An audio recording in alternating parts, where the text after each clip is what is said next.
오늘 말씀의 제목은 교육입니다. 제가 부제를 붙인다면 학교 교육과 머릿돌 교회 미래에 대해서 말씀을 드리고, 제가 지난 3번에 걸쳐서 말씀드린 것인데 오늘 이 말씀으로 말씀을 마치겠습니다. 기억하시겠지만 2주 전에 제가 그 변화하는 시대라는 것을 말씀을 드렸습니다. 시대가 변할 때 우리 자녀들이 변하는 것이고 우리가 그 시대에 어떻게 적응할 것인가를 말씀드렸고, 지난주에는 교회와 교육에 대해서 말씀을 드렸습니다. 그리고 오늘은 교육, 머릿돌 교회 교육, 학교와 우리 교회의 미래의 연관성에 대해서 말씀을 드리겠습니다.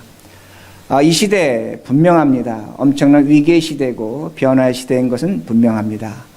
그렇기 때문에 이런 시대적인 물결이 우리 교회 안에, 여러분의 가정 안에, 여러분의 직장에 아주 물밀듯이 밀려 들어오고 있습니다. 그러기에 어떤 안정성이라는 것은 많이 상실된 것이 이 시대가 됩니다. 너무나 변화가 빠르기 때문에 그 변화를 우리가 쫓아가지 못합니다. 그러기에 우리 자녀들, 우리 가정, 또 우리 교회, 이 새로운 시대를 준비해야 합니다. 위기의식을 갖고 준비할 때 우리가 새로운 시대를 맞이할 수 있게 됩니다. 그러기에 우리 교회라는 그 자체를 봐도 똑같습니다. 우리 교회도 새로운 시대에 준비해야 되는데, 역사적으로 보면, 역사적으로는 교회는 그 역사와 항상 대화를 했습니다. 이 말씀은 어떤 의미가 되냐면, 우리 초대교회가 있었는데, 초대교회 때에 로마가 교회를 박해했습니다. 그때 교회는 세상으로 숨어버렸습니다. 저 땅굴을 파고 세상을 벗어나서 숨어버렸습니다. 세상과 결별을 했습니다. 그것이 바로 교회가 살아남는 모습 중에 하나가 됩니다. 그러나 컨스탄틴 대제가 교회를 허락했을 때, 공인해 줬을 때 그 교회는 세상 바깥으로 나왔습니다. 그리고 그 교회가 세상을 지배하는 그런 시대가 있었습니다. 그런 시대가 역사적으로 있는 것은 우리가 분명히 압니다. 교회가 세상을 거부할 때가 있었고 세상을 받아들이고 세상의 주도적 역할을 한 그런 때가 있었다는 겁니다. 그러나 마틴 루터와 존 칼빈에 의해서 종교개혁이 일어납니다. 그리고 교회가 또 바뀝니다.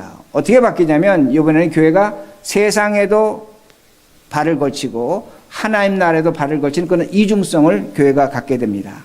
이것이 바로 개혁교회입니다. 개혁교회는 하나님의 나라도 중요하지만 세상도 중요하다는 그런 이중의식을 갖는 것, 그것이 바로 오늘날 교회라는 말씀이 됩니다. 그런데 이 교회가 종교개혁이 난 500년 후에 지금 변하고 있습니다.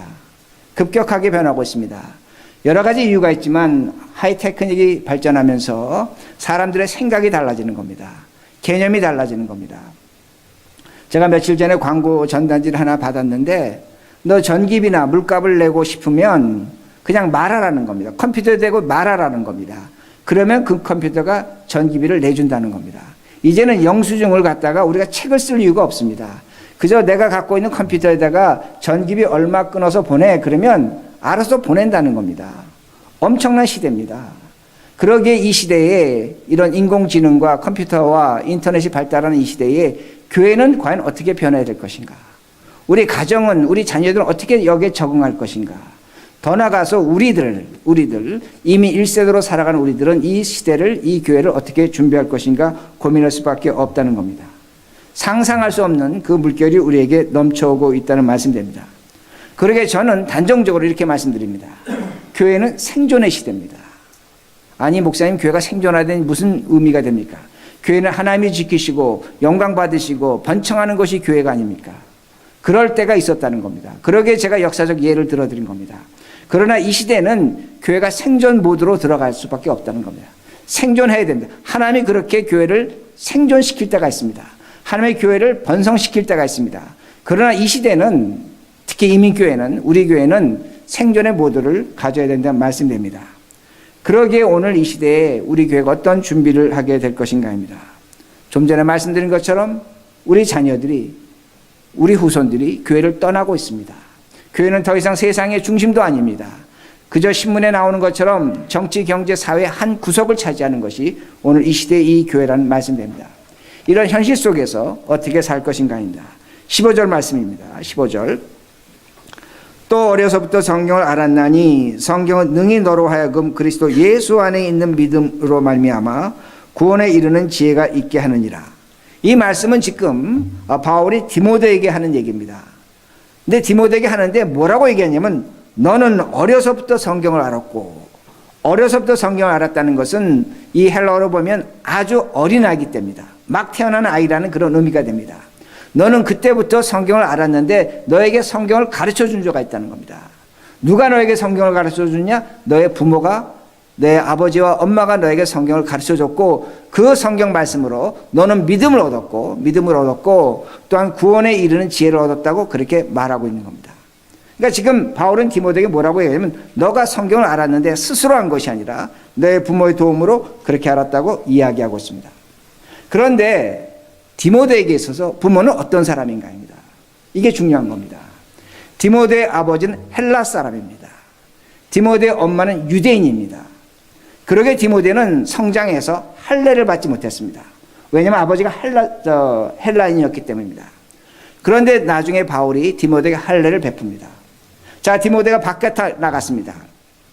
유대인들이 디모데를 보고 이렇게 얘기합니다. 뭐라고 얘기하냐면 디모데야, 너의 아버지는 헬라 사람이다. 너는 유대인이 아니다. 이렇게 말합니다. 디모데가 나가다가 유대인을 만났습니다. 그 유대인들이 디모데에게 뭐라고 얘기하냐면 너의 아버지는 헬라 사람이고 너의 엄마는 유대인이기 때문에 너는 우리와 같은 동족이 아니다. 그렇게 얘기하는 겁니다. 디모데는 아마 어려서부터 어떤 그 심각한 그런 문제에 부닥쳤냐면 자신의 정체성에 대해서 아마 질문했을 것입니다. 나는 과연 헬라 사람인가? 나는 과연 유대인인가? 그 질문을 할 수밖에 없었다는 말씀됩니다. 이것이 바로 누구냐? 오늘날 우리 후손들입니다. 여러분의 손자 손녀들입니다. 여러분의 자식들입니다. 여러분은 어떻게 생각하냐면 우리 자녀들이 이곳에 태어나고 이곳에 교육받고 대학 가고 직장 얻었기 때문에 그들은 미국인, 이곳 사람이라고 그렇게 생각합니다. 뭐 그럴 수도 있습니다. 그렇게 생각할 수 있습니다. 그러나 사회적으로 우리 자녀들은 분명히 정의하고 있습니다. 코리안 아메리칸입니다. 코리아는 단어가 붙습니다. 아메리칸이라는 단어가 붙습니다. 한국 사람이라는 겁니다. 동시에 너희는 미국 사람이라고 그렇게 가르쳐주고 있다는 겁니다. 그러게 우리 자녀들은 때로는 어떤 인종적 문제에 부닥치면 항상 질문하는 것이 뭐냐면 내가 정말로 미국 사람인가입니다. 내가 정말로 한국 사람인가입니다. 그 정체성의 문제를 우리 자녀들은 가슴에 품고 살아간다는 말씀입니다. 우리 자녀들은 디모데와 같이 정체성이 불분명했다는 겁니다. 밖에 나가면 질문하는 겁니다. 얼굴이 노랗습니다. 영어를 잘하는 것을 이상하게 생각하는 백인들이 많다는 겁니다. 그런 얘기를 우린 종종 듣습니다. 영어를 잘하면 너는 어떻게 그렇게 영어를 잘하냐? 아니, 잘할 수밖에 없죠. 여기서 태어나고 교육받았는데 훨씬 더 똑똑한데. 근데 그런 말을 듣는다는 겁니다. 그러게 우리 자녀들은 이 세상에 나가서 자신의 정체성을 질문하고 있다는 말씀입니다. 그런데 이런 디모데가 변했습니다. 엄청나게 변했습니다. 디모데에 의해서 뭐가 변했냐면 교회가 변했다는 겁니다. 더베와 루스드라에 있는 교회가 변했다는 겁니다. 여러분 사도행전 16장을 보시면 사도 바울이 1차 전도 여행 때 더베와 루스드라에 갔다가 돌에 맞아 거의 죽습니다. 그러게 성경을 보면 바울이 더베와 루스드라를 떠날 때 발에 먼지를 떨었다고 말합니다. 내가 두 번 다시 이곳에 오지 않겠다. 이건 저주받은 곳이다. 이건 하나님이 벌받아야 될 곳이다. 난 두 번 다시 오지 않겠다. 한 곳이 바로 더베와 루스드라입니다. 그런데 2차 바울 선교 때 바울이 제일 먼저 가는 곳이 어디냐면 더베와 루스드라입니다. 왜 그곳으로 가는가? 그곳에 디모데가 있었기 때문입니다. 디모데라는 사람이 있었기 때문에. 디모데에 의해서 그곳에 있는 교회들이 변화됐습니다. 새롭게 됐다는 겁니다. 그러기에 그곳에 가는 겁니다. 디모데를 누가 변화시켰는가입니다. 바울은 오늘 성경 본문에서 누구라고 얘기하냐면 너에게 성경을 가르쳐준 너의 아버지라는 겁니다. 어머니라는 겁니다. 그에 의해서 디모데가 변화됐고 세상이 변화된 것을 우리에게 보여줍니다. 다시 말씀드립니다. 우리 자녀들은 분명합니다. 소수 인종입니다. 코리아라는 단어가 들어갔을 때 미국 인구 1%도 안 되는 소수 민족입니다. 이민자의 아들과 딸이라는 겁니다. 그러기에 우리 자녀들이 변두리에 있다는 걸 기억하시기 바랍니다. 이 미국 사회에 변두리에 위치하고 있습니다. 그러나 동시에 우리 자녀들은 이 사회 중심에 와 있습니다. 문화적으로, 정치적으로, 경제적으로 우리 2세들이, 3세들이 분명히 중심의 세력에 와 있다는 것을 우리 알 수 있습니다. 그러기에 우리 자녀들은 이중 문화권에 있다는 말씀이 됩니다. 그러나 중요한 건 뭐냐면 유대인과 헬라인 사이에 속하지 못하는 디모데와 같다는 겁니다. 분명히 변두리에 있습니다. 그러나 분명히 중앙에 있다는 말씀이 됩니다. 이걸 우리 이중 문화라고 합니다. 이중 문화라는 것은 이중적 시각을 갖게 합니다. 이중적 시각이라는 것은 변두리와 중심을 동시적으로 보는 생각이라는 겁니다. 그러기에 이중 문화는 창조적입니다. 개혁적입니다. 변화적입니다. 단일 문화와 단일 시각을 갖고 있는 사람들과 철저하게 다른 것이 바로 우리 자녀들이라는 겁니다. 왜 그러냐면 우리 자녀들은 변두리에 있습니다. 변두리에 있습니다.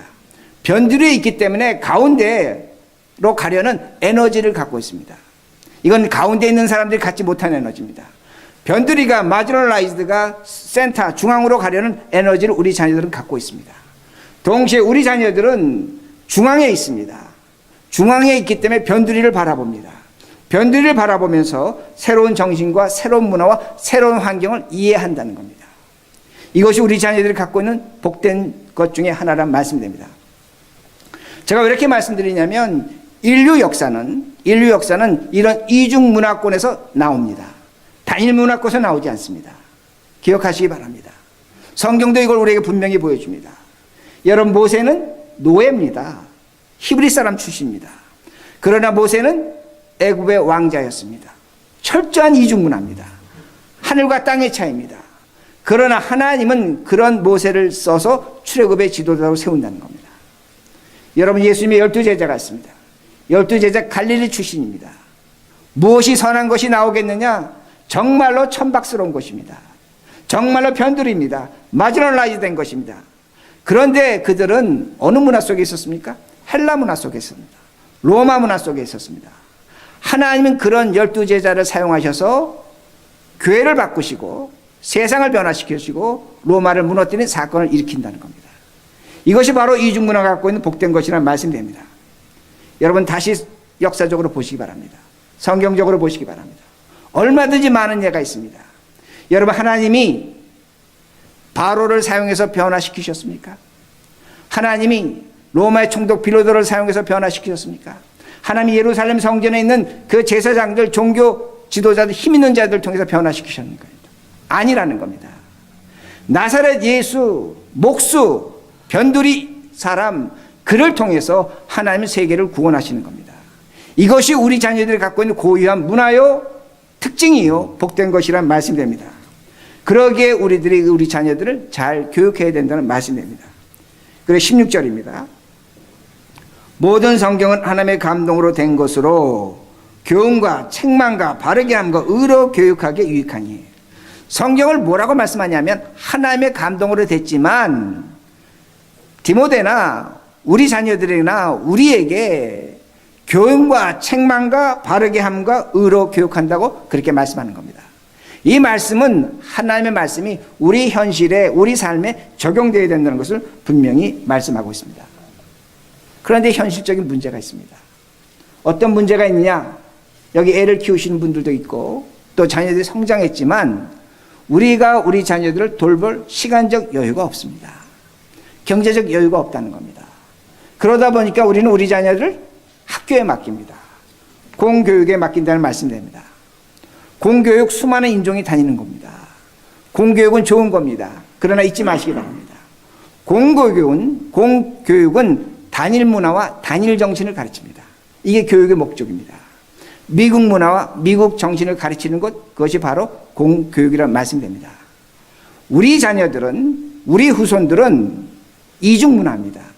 어쩔 수 없습니다. 왜? 피부 색깔과 그 혈통이 갖고 있는 것을 우리가 바꿀 수 없다는 말씀이 됩니다. 이걸 기억하시라는 말씀이 됩니다. 제가 같이 신학교에서 룸메이트 하던 친구 목사님이 샌프란시스코에서 중국교회를 합니다. 큰 교회인데 한 200년 된 교회라고 합니다. 굉장히 오래된 교회인데 다운타운에 있는 교회인데 제가 그 교회를 가서 한번 예배를 드렸습니다. 예배를 드린 다음에 그 집 아이들하고 목사님 아이들하고 이제 밥을 먹는데 제가 물어봤습니다. 너 학교 어디 다니냐 그랬더니 차이니즈 스쿨 다닌대요. 아니 그래서 분명히 제가 알기로는 샌프란시스코에 있는 학교를 다니는데 차이니즈 스쿨이라서 무슨 얘기인가 했더니 중국 사람들이 샌프란시스코에 로비를 한 겁니다. 어떻게 이 로비를 했냐면 공립학교인데 중국말로 모든 교과 과정을 하는 겁니다. 영어는 당연히 하지만 중국말로 모든 과목을 가르치는 겁니다. 그러니까 중국 학교가 똑같은 겁니다. 제가 생각을 해봤습니다. 아니 어떻게 이런 학교가 생길 수 있는가? 공립학교에서. 이건 중국 사람들이 오랜 이민 생활 끝에 얻은 지혜입니다. 진정한 행복이 뭔가? 진정한 성공이 뭔가? 우리 자손들이 중국 문화와 미국 문화, 이중 문화를 가질 때 진정으로 성공하고 행복할 수 있다는 것을 깨달은 겁니다. 그러기에 차이니즈 스쿨이 있는 겁니다. 샌프란시스코에 있습니다. 아마 제가 알기로는 유일한 학교를 알고 있습니다. 여러분 마찬가지입니다. 우리가 사는 이 지역사회의 주변을 보면 프랑스 사람들이 있습니다. 독일 사람들이 있습니다. 알메니안들이 있습니다. 많은 소수민족이 살아갑니다. 그런데 이민 역사 우리보다 훨씬 더 깁니다. 100년 아마 200년 가까이 된 사람도 있을 것입니다. 근데 놀라운 것이 뭔 줄 아십니까? 이 뉴밀포드에 프렌치 스쿨이 있습니다. 저쪽으로 가면 프랑스 사람들이 세운 학교를 있습니다. 자신의 자녀들을 거기서 교육시킵니다. 여러분 우리 오다 보면 이 리버로드 오다 보면 호베니안이나 알메니안 스쿨이 있습니다. 아주 큰 학교입니다. 알메니안들 물론 공립학교 보내는 사람도 있습니다. 그러나 일부는 자신의 자녀들을 이 알메니아 학교 보내는 겁니다. 우리 교회 옆에 유대인 학교 큰 것이 있습니다. 왜 그런가입니다. 무엇 때문에 많은 학비를 내가며 그렇게 자식들을 교육시키는가입니다. 오랜 이민과 외국에서 살아본 사람들은 깨닫는 것이 있습니다. 무엇이냐면 우리 후손들이 정말로 행복하려면 자신의 정체성 이중문화권을 지켜야 된다는 겁니다. 그러기 위해서 언어를 가르쳐주고 그러기 위해서는 문화를 가르쳐줘야 되는데 그것이 바로 학교라는 것을 그들은 알고 있다는 겁니다. 우리는 우리의 신앙을 지킬 수 있습니다. 그러나 우리 후손들에게 우리 머릿돌 교회가 우리 후손들에게 정말로 우리의 교육, 우리 민족이 갖고 있는 교육, 우리 이중문화를 교육한다면 우리 자녀들은 신앙도 지키고 행복할 수 있습니다. 성공할 수 있다는 말씀입니다. 저는 이것을 어떻게 해석하냐면 오늘 성경 말씀 나오는 것처럼 교훈과 책망과 바르게 함과 의로 교육하는 겁니다. 이것이 바로 학교라는 겁니다. 우리에게 이민자들의 어떤 다른 이민자들의 삶을 보고 배워야 될 지혜라는 말씀입니다. 그러게 제가 다시 말씀드립니다. 오늘도 우리 자녀들이 좋은 교육받고 좋은 대학 가고 성공하고 행복해지길 바랍니다. 우리 모두 그렇게 기도하고 있습니다. 그러나 오늘 우리에게 주어질 사명과 책임이 있다면 그들에게 정말로 신앙을 지키고 자신의 정체성을 확인하고 이 어려운 세상, 정말로 세상이 급변하는 이 세상에서 그들의 행복과 성공을 지키려면 이중 문화를 가르쳐야 합니다. 우리의 신앙을 전수해야 된다는 말씀입니다. 그러기에 우리 자녀들이 이 어려운 세상을 신앙으로 이기게 됩니다. 자신의 정체성을 확인하고 이기게 된다는 말씀입니다.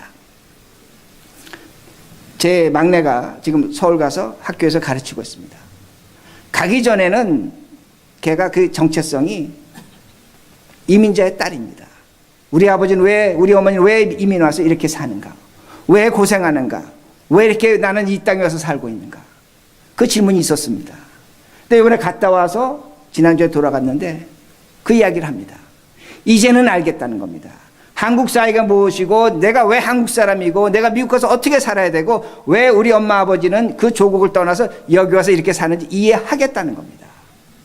그전에는 학교 가면 그전에는 어떤 직장에 속하면 한국 사람이라는 그 정체성에 대해 확신하지 못했습니다. 6개월 살아보더니 뭔가 알겠다고 얘기합니다. 다시 돌아갔습니다. 우리의 정체성을 우리 자녀들이 알아야 한다는 겁니다. 여러분들은 정체성을 갖고 있습니다. 1세들은 한국 사람의 정체성이 뚜렷합니다.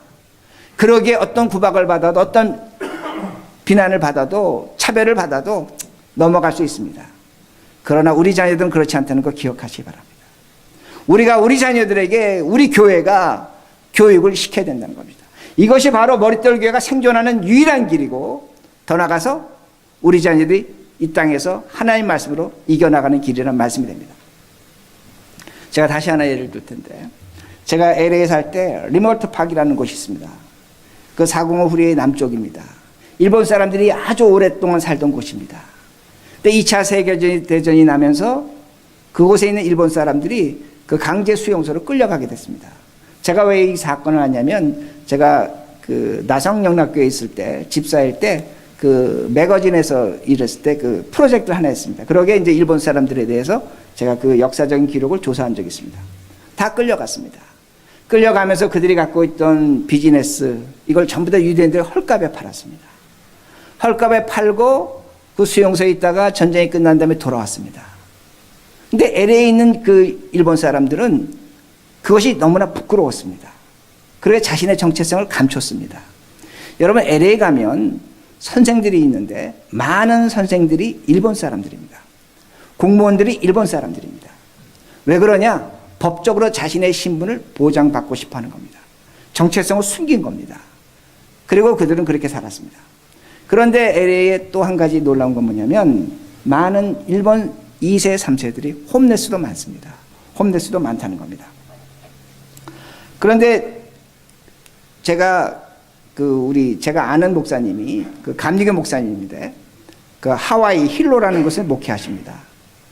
그런데 그 교회는 이제 우리 그 사탕수수 노동자들이 아주 오래전에 세운 교회인데 이분이 가서 보니까 이제 미국 사람으로 채워진 교회입니다. 근데 저에게 이렇게 얘기합니다. 목사님, 우리 교회 30%는 백인, 30%는 일본 사람, 30%는 그 하와이 원주민, 그리고 10%는 뭐 동양계 소수민족이라고 그렇게 얘기합니다. 이렇게 얘기합니다. 좀 양해하고 들으셔야 됩니다. 목사님, 우리 교회를 끌고 가는 건 일본 사람들이야, 이렇게 얘기합니다. 그들이 가장 힘이 있다는 겁니다. 교회를 잘 끌고 간다는 겁니다. 그리고 더 나아가서 얘기하는 것이 뭐냐면 일본 사람들이 하와이에서 정치, 경제, 사회 모든 면에서 백인들보다 더 주도권을 잡고 있다는 겁니다. 그 왜 그렇게 됐는가입니다. 왜 LA에 있는 일본 사람들은 자신의 정책을 섬기고 농장으로 가거나 선생을 하거나 공무원을 했는데 하와이에 있는 사람들이 그렇지 않다는 겁니다. 이유는 하나입니다. 1900년도 초반에 하와이는 일본인 학교가 150개나 있었다고 합니다. 교육을 한 겁니다. 그 교육의 명맥이 지금도 이어져 나오고 있다는 말씀이 됩니다. 그러기에 오늘 우리 머릿돌 교회가 왜 교육을 해야 되고 왜 학교를 해야 되는가입니다. 이 당위성을 설명드린다는 말씀이 됩니다. 17절 보시기 바랍니다. 17절. 이는 하나님의 사람으로 온전하게 하며 모든 선한 일을 행할 능력을 갖추게 하려 함이라. 우리 자녀들이 교육받을 때 하나님의 사람으로 온전해집니다. 온전해집니다. 왜? 신앙의 정체성과 자신의 그 이중문화를 이해하고 있기 때문에 세상을 얼마든지 이겨낼 수 있다는 말씀이 됩니다. 그리고 10절 후반절에 보면 모든 선한 일을 행할 능력을 갖추게 합니다. 모든 선한 일을 행할 능력을 갖추게 하려 함이라. 무엇 때문에 이렇게 됐습니까? 디모데의 부모가 디모데를 교육한 결과라는 겁니다. 그 결과 디모데는 선한 일을 한 것입니다. 그 결과 디모데는 루스와 그 지역에 있는 교회를 변화시킨 겁니다. 그러기에 바울은 두 번 다시 내가 가지 않겠다 하는 그 지역을 가는 겁니다. 누구 때문에? 디모데 때문에 가는 겁니다. 지도자가 된 겁니다. 탁월한 인물이 된 겁니다. 우리가 이런 인물을 우리 자녀들을 얼마든지 만들어내야 된다는 말씀입니다. 오늘도 우리는 교회에 주어진 사명이 전도와 선교라 그렇게 말합니다. 분명히 맞습니다. 그러나 오늘날 제가 신학적으로 판단할 때 우리가 해야 될 전도와 선교의 사명은 우리 자녀들입니다. 우리 자녀들에 의해서 우리의 신앙이 전수되고 우리 교회가 이어져 받아가고 그들이 이중문화 속에서 정체성을 갖고 살아나간다면 우린 이 다음에 하나님 앞에 가서 칭찬받을 겁니다. 그러나 우리가 우리 자녀를 지켜내지 못하고 우리 교회를 지켜내지 못한다면 하나님은 우리를 책망할 것이라는 말씀이 됩니다. 그러기에 우리가 우리 교회를 우리 후손들에게 자손들에게 전달시켜야 된다는 말씀이 됩니다. 제가 본 책 중에 브룩스 아담스라는 책이 있는 사람이 있는데 이 사람 미국의 역사학자입니다. 역사학자인데 그 사람의 글을 보면 종종 등장하는 것이 뭐냐면 자기 아버지하고 낚시 간 이야기를 썼습니다. 낚시를 갔는데 아버지가 이런 얘기 저런 얘기 하더라는 겁니다. 그 기억을 회상해서 글과 책을 썼습니다. 근데 브룩스 아담스의 아버지가 찰스 아담스입니다. 링컨이 대통령 할 때 영국 대사를 했습니다. 근데 찰스 아담스가 쓴 일기에 아들과 낚시를 간 것을 이렇게 썼습니다. 뭐라고 썼냐면 한 줄입니다. 오늘 아들과 낚시터에서 허송세월하다. 오늘 낚시터에서 아들과 허송세월하다 이렇게 했습니다. 아들은 아버지에게 엄청난 영향을 받았습니다. 낚시할 때. 아버지는 아들에게 낚시할 때 허송세월했다고 생각을 했다는 겁니다. 그런데 어떤 일이 일어났습니까? 반대라는 겁니다. 오늘도 우리는 신앙, 예배 중요하다고 생각합니다. 맞습니다. 가장 중요합니다. 그러나 우리가 우리의 후손, 우리의 2세들, 우리 자손들을 생각하지 않는다면 우리는 어떤 생각을 하고 있냐면 마치 그런 일을 하는 것을 허송세월한다고 생각합니다. 별건 아니라고 생각합니다. 나는 자식 다 키웠고 우리 자녀들은 다 공부 잘하고 직장생활 잘하고 훌륭한데 무엇하러 우리가 이런 일을 해야 되는가? 그렇지 않다는 겁니다. 우리는 허송세월하는 것 같지만 이것이 우리 자녀들에게 가장 중요한 일이라는 말씀입니다. 제가 왜 이렇게 말씀드리는가 합니다. 지난주입니다. 지난주에 우리 학교를 하는 변호사가 저한테 바이로를 보냈습니다.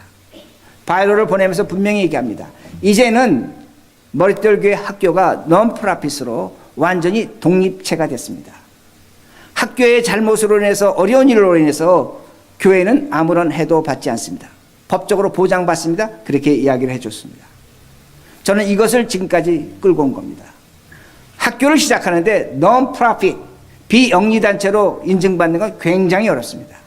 여러분 한인타운과 많은 학교가 있지만 그건 다 프로핏입니다. 우리 머릿돌 학교는 non-profit입니다. 비영리입니다. 그리고 우리는 13살까지 학생을 받을 것으로 신청할 겁니다. 13살이면 초등학교입니다. 제가 기도하고 여러분이 같이 기도해 주셔서 우리 머릿돌 교회가 이 학교가 그저 애들 돌보고 그 애들 돌보는 그 코 묻은 돈으로 학교 한다고 생각하지 마시기 바랍니다. 우린 다른 꿈을 갖고 있는 겁니다. 제가 왜 우리 머릿돌 학교를 non-profit 비영리단체로 만들었는가?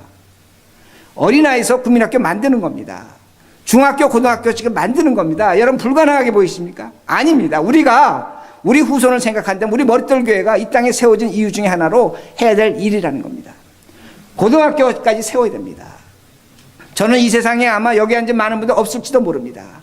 그러나 우리의 후손들이 우리의 정신을 이해한다면 반드시 세워질 겁니다.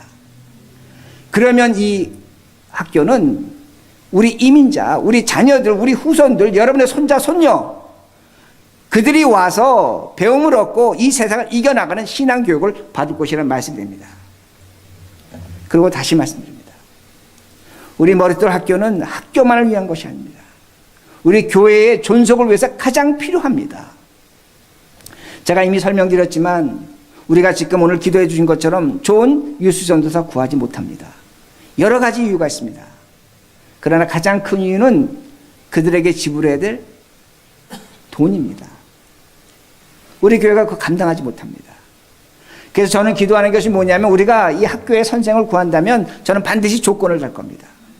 주일날 교회 와서 봉사하라는 겁니다. 봉사하고 우리 학교가 페이할 수 있으면 페이하고 또한 교회가 조금 페이해서 그분들이 우리 자녀들 교육시킬 수 있는 그런 교회 제도를 갖춰야 됩니다. 그래야만 우리 아이들이 교육을 받습니다. 우리가 학교를 하다 보면 non-profit이지만 이익이 발생할 겁니다. 이익이 발생할 때쯤 되면 교회의 재정적 도움을 우리가 줘야 합니다. 여러분 기억하시겠지만 5년 전에 제가 이걸 시작할 때 학교는 교회로부터 아무런 도움을 받을 수 없었습니다. 그만큼 교회가 어려웠습니다. 지금도 교회는 쉽지 않습니다. 여러분 매 주일마다 정말로 눈물로 땀으로 헌금하시는 것 우리 교회를 위해서 사용하고 있습니다. 그러나 이것이 다른 데 사용할 정도의 여유는 안 된다는 말씀입니다. 그러기에 이것을 우리가 학교가 교회를 위해서 존속하는 겁니다. 도움을 줘야 되는 겁니다. 여러분 기억하시죠? 우리 머릿돌 교회가 어디 있었습니까? 세인폴 인구르드에 있었습니다. 30년 전만 해도 그 교회는 어마어마한 교회였습니다. 락카펠러 패밀리들이 관련된 교회였습니다. 그 교회 스테인리스 상상할 수 없는 금액입니다. 몇백만 불짜리가 스테인리스 거기 있습니다. 그러나 그 교회 지금 어떻습니까? 미래를 준비하지 않았기 때문에 그 교회는 렌트를 줘야 됩니다. 그 렌트머니 갖고 겨우 교회를 유지합니다. 우리가 지금 예배드리는 이 회당, 여기 유대인 회당입니다. 제가 처음 이사 와서 여러분 제가 수백 개의 의자를 버렸습니다. 여기 하이 할로데이 되면 저 칸을 열고 끝까지 사람들 앉았다고 말합니다. 그러나 유대인들 이 회당을 두고 떠날 수밖에 없었습니다. 왜 그렇습니까? 미래를 준비하지 않았습니다. 눈물을 뿌리며 이 회당을 두고 떠났다는 겁니다. 우리가 이 자리, 머릿돌 교회가 이 자리에 와서 교회를 할 때 예배 드리고 하나님께 영광 드리는 것도 중요하겠지만 우리의 후손과 우리의 자손들에게 우리가 부모로서 조상으로서 남겨줄 것이 무엇인가입니다. 이것이 바로 교육이라는 말씀이 됩니다. 그러게 여러분들 기억하시기 바랍니다. 기도해 주시기 바랍니다. 이제 교회 학교는 막바지에 왔습니다. 제가 마지막으로 편지 하나 써서 보내면 파이널 인스펙션 받습니다. 그러면 학교 신청 들어갑니다. 그러게 제가 여러분에게 부탁합니다. 목사로서 부탁하는 것이 아니라 이민자로서 소수민족으로서 우리의 자녀들을 위해 부탁하는 겁니다. 여러분 이 교회를 지켜주시기 바랍니다. 이 교회를 지키시려면 여러분 학교를 세워주셔야 됩니다. 이 학교는 제가 혼자 하는 것이 아닙니다. 여기 이부춘 장로님 앉아 계시지만 저에게 맨날 걱정하십니다. 목사님 어떻게 하시려고 합니까? 저도 아이디어 전혀 없습니다. 그러나 하나님께서 지금까지 인도하셨습니다. 어려운 non-profit 비영리를 받아냈습니다. 여러분이 이 교회를 위해서 기도해 주시기 바랍니다. 학교를 위해서 기도해 주시기 바랍니다. 그리고 하나님께서 감동 주시면 여러분 마음을 여시기 바랍니다. 학교를 위해서 헌금해 주시기 바랍니다. 제가 분명히 말씀드렸습니다. 5년 전에 이 일을 시작할 때 도네이션 한 분이 3분 계십니다. 저는 하나님께 약속하고 지금도 약속합니다. 학교가 정상화되면 반드시 돌려드릴 겁니다. 왜? 이건 학교입니다. 학교입니다. 교회와 다릅니다. 당연히 돌려드려야 된다는 말씀입니다. 이 일을 우리가 해야 되는 겁니다. 그러기에 이 학교가 개인의 학교도 아니고 우리 머릿돌 교회 학교고 더 나아가서 우리 민족에게 주어질 새로운 첫발입니다. 버겐카운이 몇십 명 안 되는 자그마한 교회지만 이 자리에서 하나님이 어떻게 일하실지를 모릅니다. 그 기도와 겪음을 가지시란 말씀이 됩니다. 그리고 학교에 도움을 주시는 분들에게는 저는 모든 걸 투명하게 알려드립니다. 그분들이 원하신다면 이 학교에 얼마든지 참여할 수 있습니다. 그러게 마지막으로 말씀드립니다. 디모데 이중 문화 속에 있었습니다. 헬라 사람도 아니고 유대인도 아니고 어렸을 때 얼마나 많은 구박을 받았겠습니까? 그러나 부모의 교육으로 그는 교회를 세우는 자가 되고 사도 바울이 달려가서 만나보고 싶은 그런 사람이 됐다는 겁니다. 오늘 우리 자녀들이 혼란스럽게 살아갑니다. 코리안 아메리칸, 이민자의 아들, 이민자의 딸로 살아갑니다. 그러나 그들이 역사를 변화시키고 이 미국을 변화시키고 세상을 변화시킬 인물이 될 것입니다. 우리가 그것을 믿고 확신한다면 우리 자녀들에게 우리 교회에 우리 학교에 기도하시면서 마음의 문을 여시는 여러분이 되길 간절히 바랍니다.